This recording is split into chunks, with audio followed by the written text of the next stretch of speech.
One of the most common questions contractors ask is, how much does concrete cutting cost? The truth is, pricing can vary depending on several factors related to the project.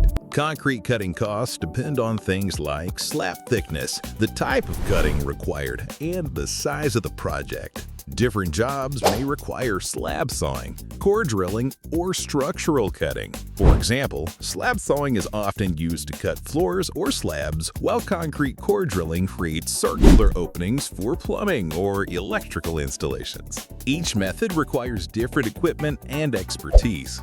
Job site conditions can also influence pricing.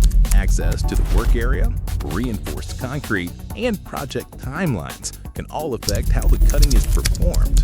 Professional contractors evaluate these conditions before providing an estimate. Working with an experienced concrete cutting contractor helps prevent costly mistakes and project delays. Professional equipment and trained operators ensure safe and precise results.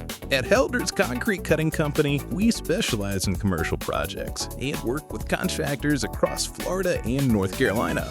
If you're planning a project and want to know the cost of concrete cutting, contact our team for a free estimate. Cut, drill, and saw.